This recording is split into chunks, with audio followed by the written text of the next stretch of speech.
Maaksyong umaga Pilipinas, maaksyong morning po sa inyong lahat. Araw po ng Biyernes. Weekend mo naman mga kaaksyon. January 21 na 2022. Ay nako, yung mga hahabol ng sa last day ng kanilang mga business tax permits. 21 ngayon, ako pila-pila na naman. Ang yun yung gagawin natin ngayong araw na to. Nga pala, naalala ko. Sabi nung titext ako, hanggang ngayon di pa ako tinext. So, pupunta tayo doon. Yan mga ka-action. Pero bago yan, syempre, ito muna tayo sa ating programa, Kia Kababaihan in Action. Samahan niyo po ako muli dito sa programang ito hanggang alas 10 po tayo ng umaga. Ako po ito, Action Dove Tibakay. Kasama sa Technical Department, Action Conrad Alvarez. O, kamusta, Action Conrad? Manutot na eh. Parang nagpabunot. Hindi siya nagpabunot. Sige, naku. Sabi na dapat asikasuhin lagi din natin yung ating health. Oo, nako mga ka-action. Sabahan niyo kami dito sa programa ito. Ang aming text line 0922-852-1161. 0922-852-1161. Ang ating Facebook page, Aksyon Radyo Pangasinan, DWCM. Ibanta ka lang sa Klaya, Action Conrad. Bibigyan ako ng saklay. At saka, ang Facebook, Kia fan page namin. Oo, kita mo yung niya, hanggang baba. Oy. Mag-antibiotic ka. Pag tumagal-tugal yan, kailangan mo na anti-tetano. O kasi yung infection. Oo, nagpaano siya nagpalinis po siya ng kuko. May tusok. May tusok yung kuko.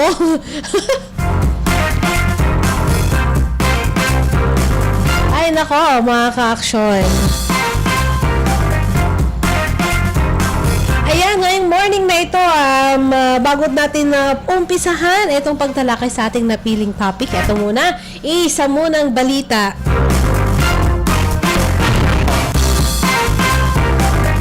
Matapos mag-viral sa social media ang sinapit ng 80 anyos na si Leonardo Flores ng Asingan, Pangasinan, agad nagpatid sa kanya ng tulong pinansyal ni Senior Citizen Party List Representative Rodolfo Umpong Ordanes. Umani ng simpatya si Lolo Narding sa mga netizens nang mag-viral sa social media ang kanyang mugshot sa Asingan Police Station.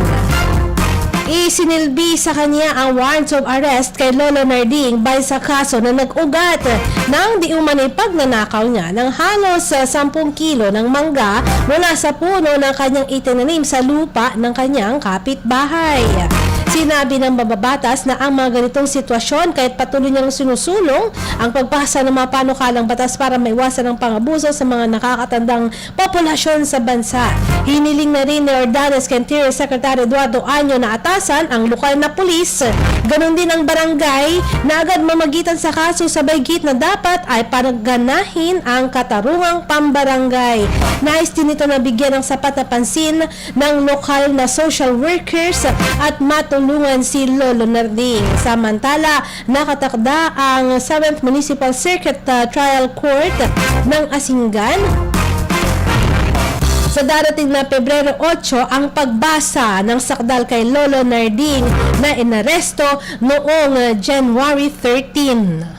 This news is brought to you by Celine Plus Syrup. Tulungan gawing fully loaded ang immunity nila with Celine Plus. Ang balitang ito ay hatid sa inyo ng ACS Manufacturing Corporation. ISO certified. World-class quality.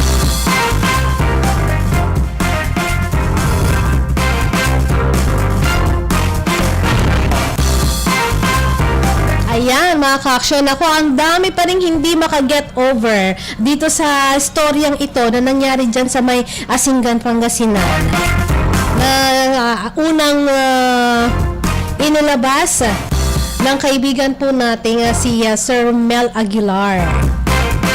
Ang information officer ng Asinggan. Na syempre, siya rin ay nag-gather ng mga iba-iba din mga story dyan sa kanilang nasasakupan. At isa ito sa nakakot ng kanyang attention. Pero alam nyo, nandoon, di ba, na-arresto siya ng January 13. Diba, ang tagal na, di ba? Mga ka-action, nabot ng isang linggo bago pa, kung hindi pa nalabas yung story na to, na kung hindi pa ito mapapansin, tapos biglang sabihin na tulungan. Tagal-tagal na dun sa PNP na nakakulong siya. Kung gusto ng mga... Kung gustong agad talagang naayos yun, hindi na siya inabot, hindi na siya tumagal ng ganong, ganong araw. Ilan? January 13 pa siya nakakulong doon. So, anong nangyari? Ba't inabot ng ganong katagal? Kahapon lang nakalabas kung hindi pa napag-usapan at hindi nag-trending yan. Kung tutulong kayo agad-agad. Kung ayaw yung sa tingin po ninyo, kung sa tingin po ninyo hindi talaga makatarungan din yung nangyari, sinettle na agad sana yan. O kung sino ba dapat yung mga nandyan na dapat inayos na yan doon pa lamang sa barangay at hindi na nakarating si Lolo doon sa police station. Oh, nagigigil ako. May mangga din kami. Batuhin ko kayo ng mangga eh. Yung mangga namin, pag ganito, nahuhulog-hulog lang nahuhulog lang. Kumakain yung mga aso namin. Bato ko sa'yo yung mangga eh. Ay, nako mga ka-action. Sige, buti na lang at may mga nagmagandang loob na tumutulong ngayon. Sana hindi lang ito yung kaso na mabigyan ng pansin yung nangyari kay Lolo Floro, di ba? Kasi ang dami pa dyan ng mga siguro maliit lang yung pagkakamali nilang nagawa. Dahil nga, alam mo yun, hindi nabibigyan ng tamang hustisya, nakakulong na lang dyan na dapat napansin na sila eh. Natulungan nyo na eh. Okay, ayusin natin. Kaya nga, sabi nga din, dapat tinitignan din yung justice system natin dito sa bansa natin.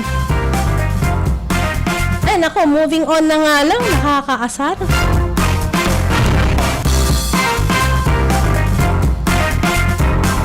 Ito na nga yung pag-uusapan natin mga ka-action. O baka may mag-react pa dito sa akin tungkol dyan. Ako, sige, feel free pag mag-react kayo. Pero ang pag-uusapan po natin ay patungkol dito sa ating mga alaga mga ka-action. Kudos pa rin, di ba? Sir Mel, kudos pa rin sa'yo sa paglalabas ng story na yan.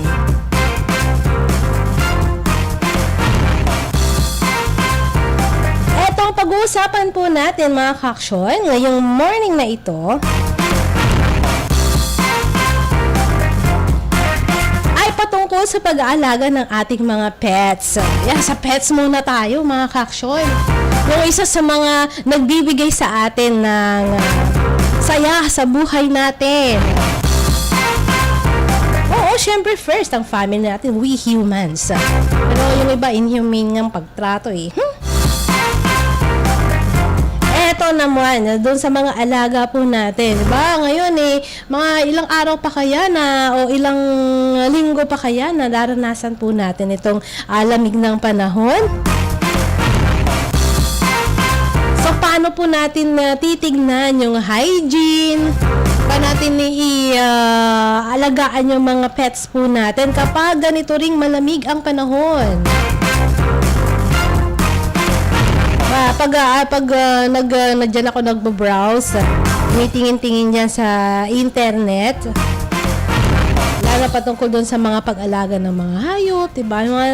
Yung mga, akong yung sinishare, nagpapalitan kami ng share dito ni Action Clear 8, patungkol doon sa mga animals at saka ilang mga kaibigan natin, kapatid ko, ganyan. Nakakatuwa. Pero inisip din natin, paano kapag ganito kayang napakalamig ng panahon? Nakikita natin minsan yung mga ibang tao, nahayaan lang din yung mga pets din nila. May breed man ito or wala. Diba, nakakaawang sila din ay naiiwan lang dyan sa labas ng ating bahay. Minsan nakatali lang dun sa tapat ng gate na wala man silang kasilong-silong. Ang mga pets natin. Tapos pagbigyan mo ng pagkain, hagisan na lang dyan, di ba? Wala man lang maayos na pakainan doon sa mga aso. Ay, nako. Parang nakakahabag din yung kanilang sitwasyon, mga ka-aksyon. Yan, yung mga ka-aksyon natin dito na may mga pets din. Paano nyo ba sila inalagaan kapag ganitong malamig yung panahon? Tayo ay magbibigay ng ilang mga tips sa paano po natin sila maaalagaan para at least din sila, healthy din sila tulad natin.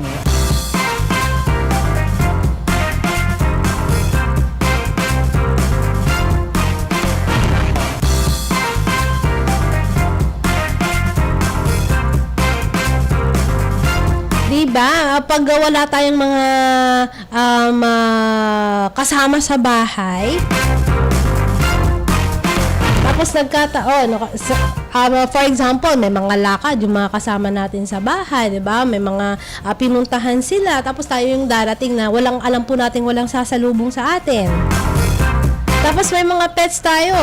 Diba sila din yung matuwang-tuwa na sumasalubong po sa atin after a tiring work? Ayan, ay wala yung, alam mo yung isa din sa best feeling na nandyan din sila na masayang-masaya na sumasalubong sa atin. Alam mo yung kung pwede na lang yung makeup din, yung mga alaga natin. Ay, may mga ganon. Yung pagtayo pa lang nila sa atin is parang for na din yan ng pagyakap nila sa atin. Diba, mga ka-aksyon?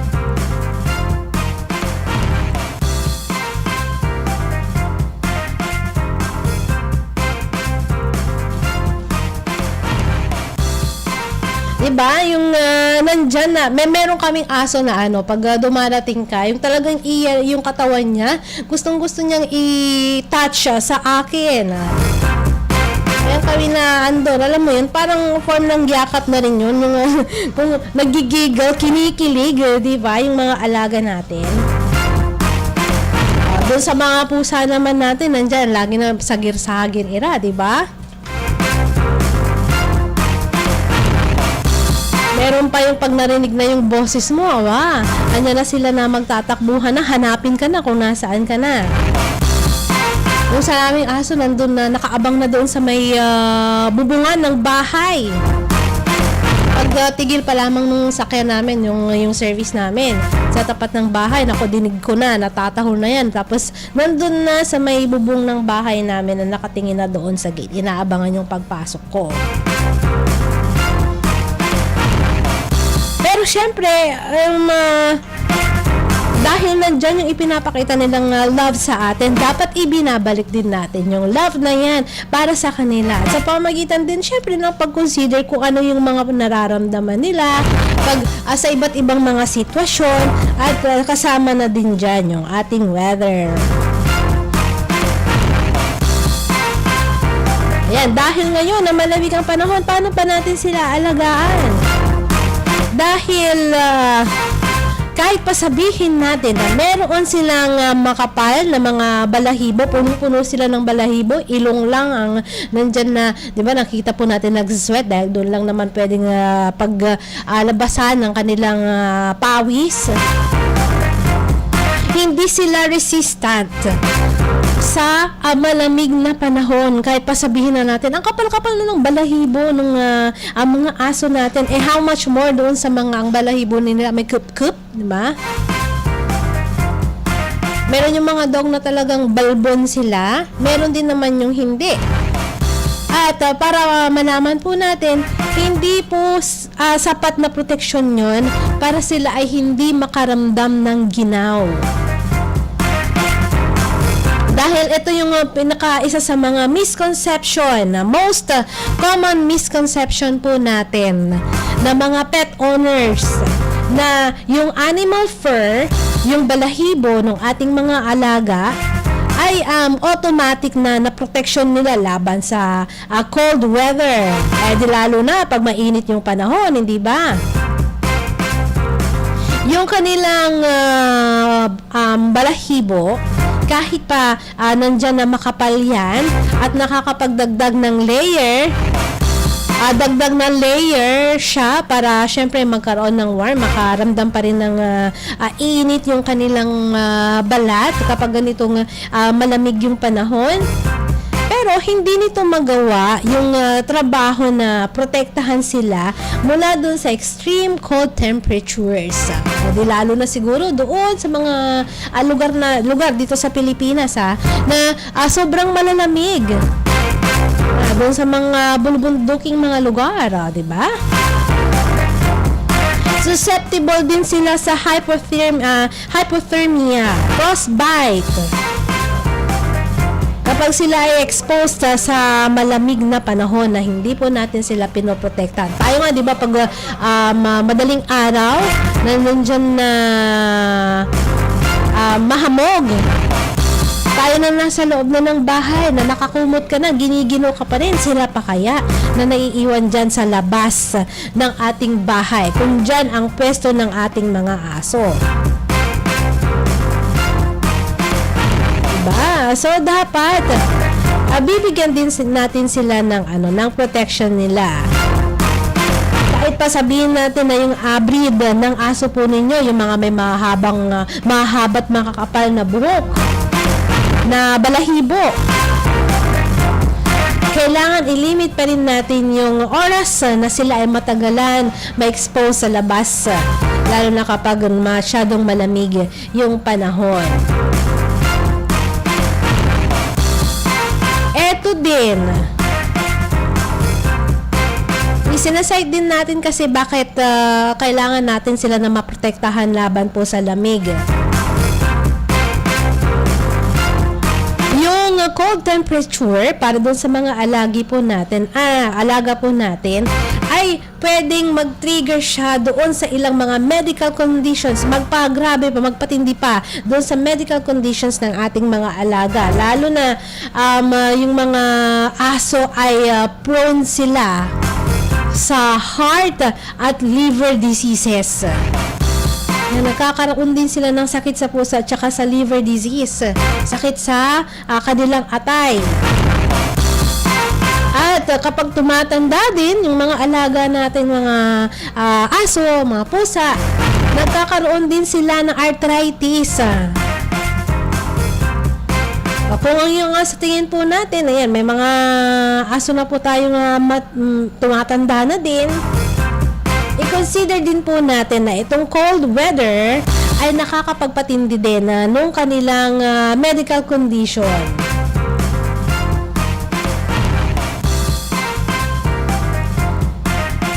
Siyempre, hindi necessary na good idea sila na siyempre ilabas pa natin, hayaan po natin na ma-expose dyan sa labas, ma-expose sa matinding lamig. Dahil kung hindi, mas magiging worst pa yung kanilang kondisyon, yung kanilang health condition nila na ganyan. Sabi po natin, lalo kung meron silang arthritis. At eto din, yung mga may puppies. Yan, ramay ukon yung tanay. Mas sensitive sila sa lamig compared doon sa mga adult dogs. Kaya kahit pa sabihin yung makukulit, malilikot na yung mga pets ninyo, lalo na yung mga puppies, mga kitty. Yan, think twice na mga ito iwanan lamang din po natin sa labas lang. Wala silang masisilungan dyan, mapupuntahan na medyo warm area. Dapat maglagay din kayo ng warm area na pwede silang pumunta, pwede silang tulugan nila, pwede nilang taguan. Dahil sensitive sila sa mga cold temperatures compared dun sa mga adult dogs. Kaya dapat nasa indoors din sila kung pwede lang. O sabi nga natin, may lugar kayo na pwede silang ilagay kapag ganitong malamig yung panahon.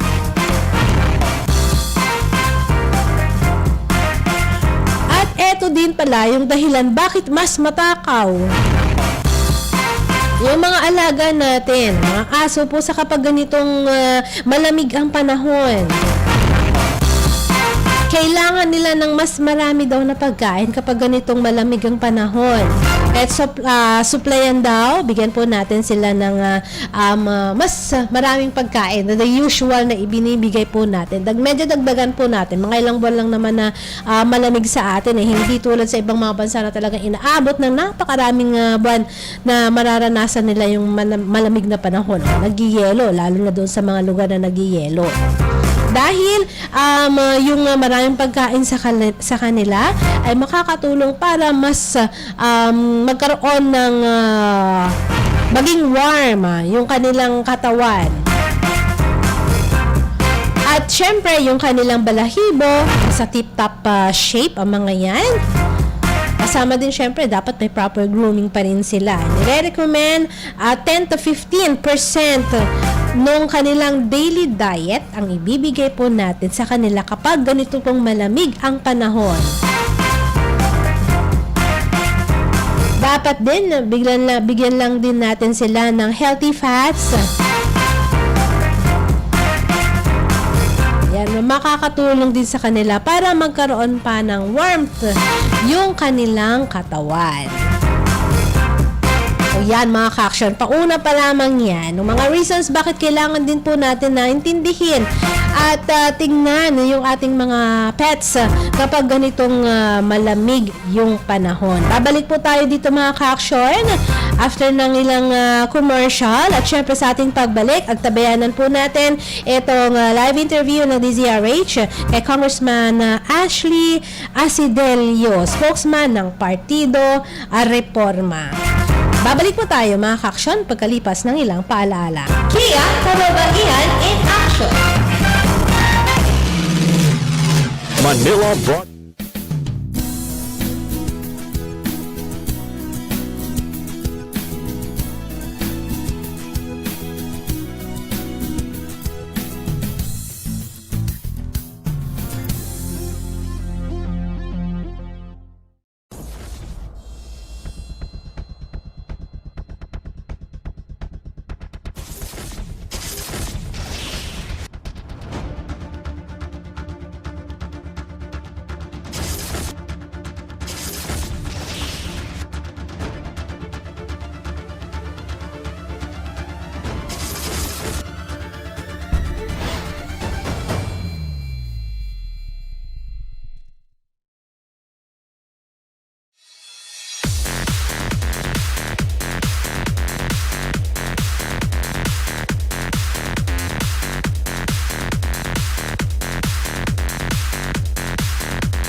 Ayan, mga ka-aksyon, tuloy-tuloy na po tayo dito sa ating programa, Kia Kababaihan in Action. Ako pa rin po ito, Action Dove Tibakay. Sa ating technical department, nandyan si Action Conrad Alvarez. Sa mga late tuners, pinag-uusapan po natin yung pag-alaga sa ating mga pets kapag ganitong malamig po yung panahon. Alvarez, yan mga ka-aksyon. Pero bago tayo magpatuloy, ito muna, pakinggan muna natin mga ka-aksyon, itong live interview ng DZRH kay Congressman Ashley Acidelio, spokesman ng Partido Reforma. Congressman Ace Acidelio, sir. Magandang umaga po sa inyo, Congressman. Lakay, at magandang umaga din po sa inyong mga tagapakinig at ang mga nanonood po ng inyong live stream. Ayan, walang pinagbago. Matikas na matikas pa rin ang Congressman Ace. Tama po. Anyway, alam po namin na diyan kayo ayan, kasama natin si Sister L, Congressman, sir. Good morning po, Congressman, sir. Good morning. Ayan, Magandang umaga po. maganda umaga. Bilang spokesman ng Partido Reforma, Congressman Ace, alam po namin na kayo ay talagang laban sa korupsyon. At syempre, alam po niyo, ang dami natin mga issue ngayon, ha? Abay, kasi kulang-kulang isang buwan na lamang, campaign season na talagang mainit po ang away politika. Maging sa mga lokal na pamahalaan, gaya na lamang itong, yun nangyari sa Pasig City, ha? Maanghang po ang banata ngayon ni Vice Mayor Caroncio Bernardo laban sa kanilang mayor, si Mayor Vico Soto, ha? Ayan, anya puro palabas lang daw ang alkalde. Ayan, sa mga ganitong klase ng mga politika, Congressman Ace Acidelio, ha? Ano ang masasabi po niya bilang spokesman ng Partido Reforma? Dalawang punto po, Lakay, no? Unang-una po, ang patakaran po ng ating dalawang tumatakbo na si Ping Lacson bilang Pangulo at Tito Soto bilang Vice Presidente, ini-elevate po nila yung sinasawag nating yung diskurso. Kahit na tayo ay nasa larangan ng politika, dapat po hindi natin pairalin ang bato-bato ng putik at kundi sa halip dapat issue at mga problema ang pinag-uusapan. Yun po yung unang punto. Sa pangalawang punto po, ako po ay isang residente ng Pasig City at ako po ay mismo unang pabubulaanan po yung sinasabi, no? Mawalang galang na po sa ating Vice Mayor, no? Hindi po puro palabas ang ating Mayor Vico Soto. Sabi ko nga po, I have been a resident of Pasig City for the last 6 years. I have lived in 4 other cities sa Lakay, no? At dito lang po ako nakatanggap, no? Sabi nga nila dati, ang binibigyan lang po ng ayuda ay yung nangangailangan. Dito po sa Pasig, yung humihingi at saka yung hindi nangangailangan, pareho pong nabigyan ng ayuda. Sa unang-unang pagkakataon po sa buhay ko, no? I have lived, sabi ko nga, sa 5 syudad po. Ngayon ko lang nasubukan nung tumira po ako dito sa lungsod ng Pasig. At wala naman pong siningle out na pamilya doon po sa sa pagpupula ni Mayor Vico doon sa flag raising ceremony. So again, if I go back to my first point po, ang paanyaya ko hindi lamang dito sa Pasig kundi sa iba't ibang local government units, yun pong panawagan ng aking dalawang kandidato. Na i-elevate natin ang diskurso, pag-usapan ho natin yung mga problema at issue, hindi yung mga personalidad at hindi ho yung pagbabato ng putik yung ating inaatupag.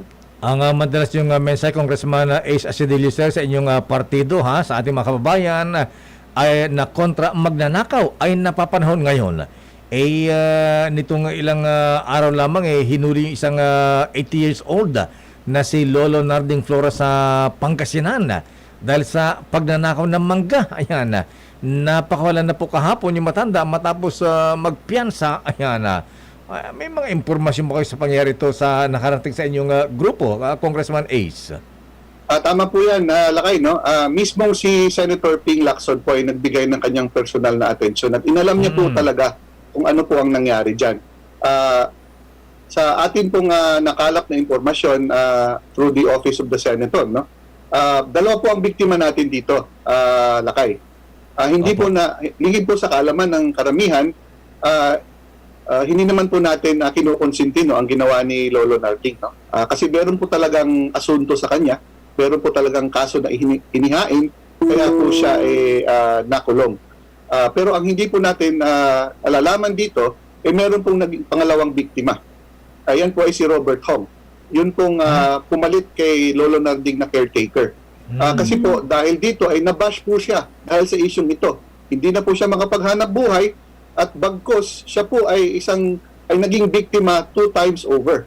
Nabiktima po siya ng bashing at online threats po. Marami po ang nag-threaten na sa kanyang buhay.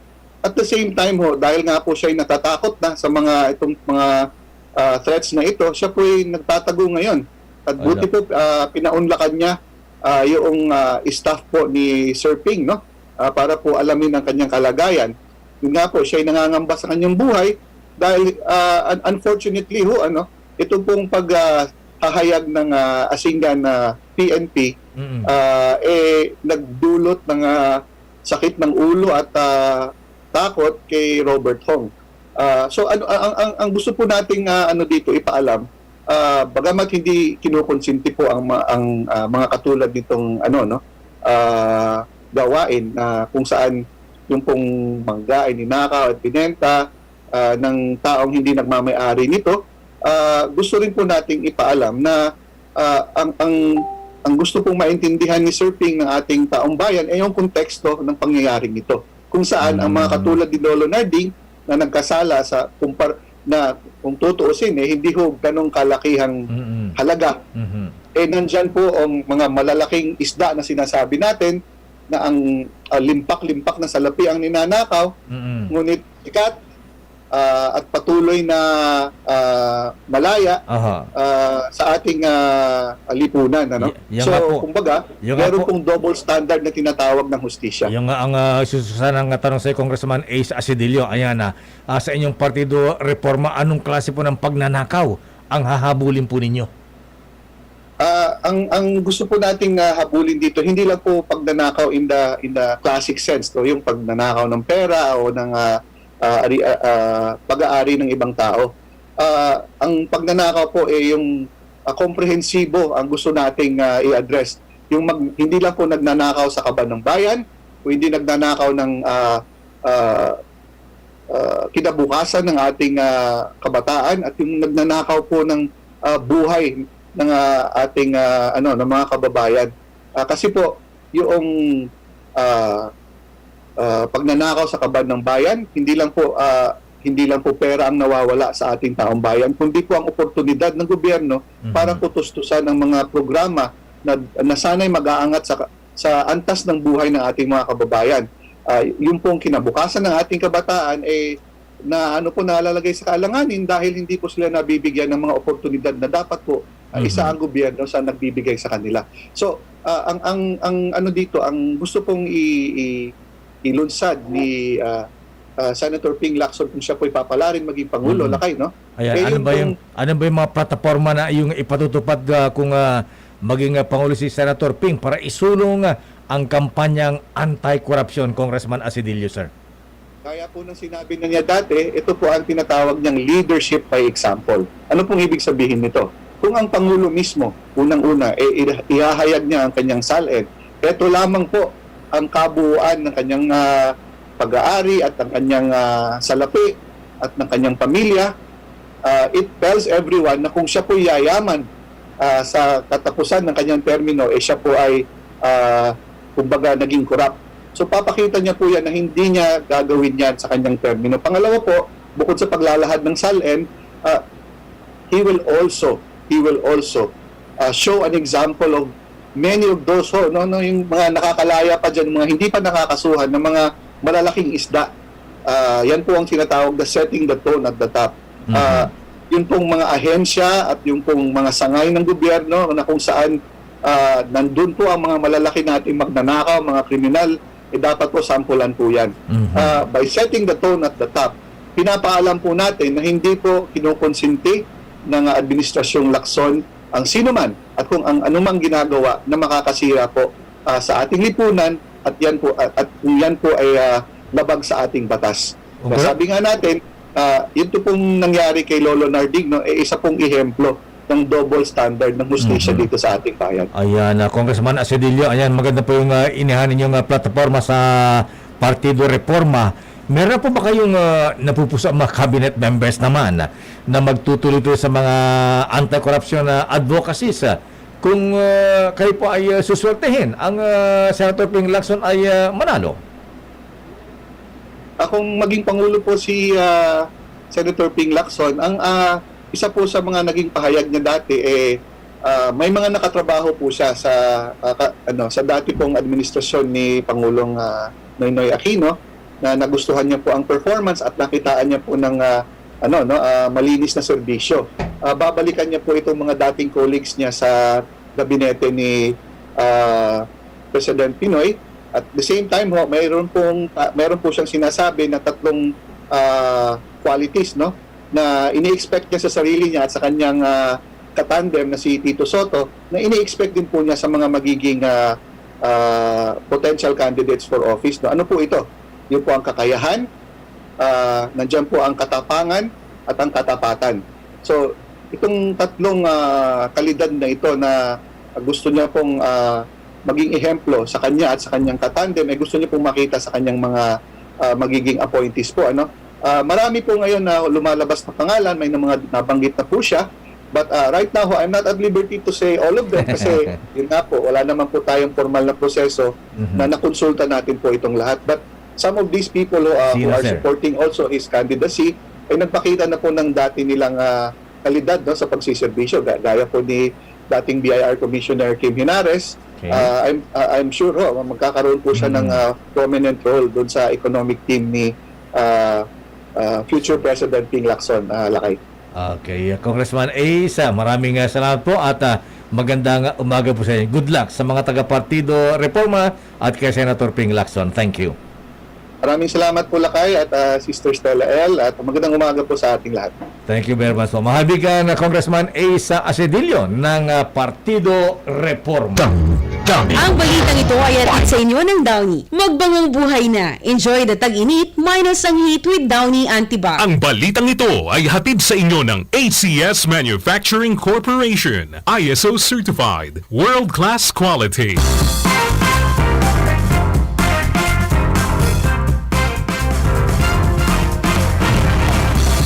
Yan na nga mga ka-action, balik na po tayo dito sa ating programa, Kia Kababaihan in Action.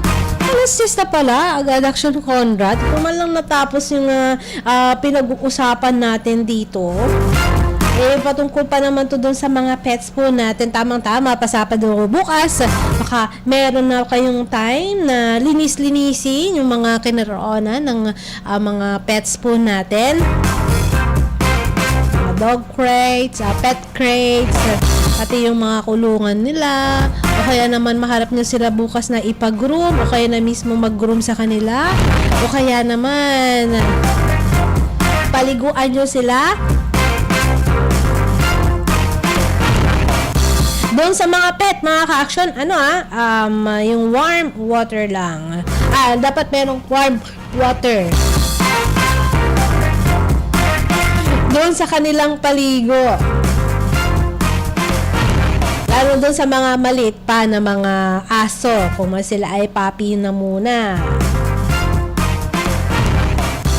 O kasi nakita ko yung pet namin kasi na yung aso namin, inaabang kaninang umaga, mga ilang araw ko na siya na napansin na inaabangan niya yung damit ko, yung pinagbihisan ko, na ilagay ko doon sa basket ng mga maruming mga damit. Inaabangan niya. Tapos nung paglagay ko doon, ayun, umakyat na. Gusto niya amoy ko.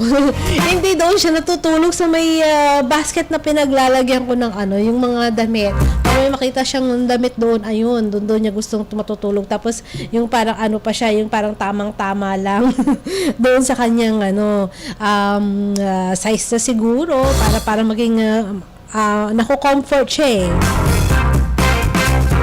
Yun yung kanyang comfort zone. O na nasa loob ng bahay. Ay nako mga ka-action. So last na. Dahil kung malamig sa atin yung lugar, malamig sa atin yung paligid natin, ang lamig-lamig, giniginaw tayo, ganun din ang parehas na nararamdaman ng ating mga alaga. Lalong-lalo na siguro overnight na ilalagay nyo silang ganun. Ako mga ka-action, ganun din. Pag bumababa yung temperature, nginig din sila mga ka-action. Giniginaw din sila. Hindi nga lang nila makumutan yung sarili nila. Well, kung kaya nila, na-train nyo sila na kumutan nila yung sarili nila, maghanap sila dyan ng ikukumot nila, di ganun. Yung alaga nga na hamster nung panganay ko, ibinabao niya yung sarili niya doon sa mga, tawag dito, yung kusot. O, binabaw niya yung sarili niya doon kasi giniginaw din siya. So, ganun din sa mga alaga po natin. Hanap at hahanap din po sila ng magpapawarm sa kanila.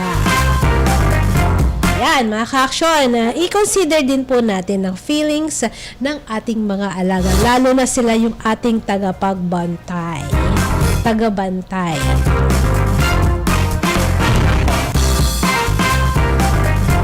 At ito, wait lang, baka makalimutan kong pasalamatan itong mga viewers and listeners natin. Kanina pa sila dito, mga ka-action. Good morning, Sir Jess, Ma'am Delia Cabais, Section Joyce, ay kay Sir Ben Gab Jovellanos. Maksyong morning po sa inyo. Sir Salvamar Cancino at kay Engineer Rosario Montemayor Pasyon. Sir Ma'am Esther Ibuay, Mabilangan Familiar Janice, hello po sa inyo. Sir Mark Anton, at kay Sir Mel Aguilar. Yan, maksyong morning sa'yo. Carry lang yan, Sir Mel. At least na-expose mo kung ano yung isa sa mga, yung reality naman na sitwasyon ng ating ilang mga kababayan. Kaya mo, may maganda na akong intro kanina eh.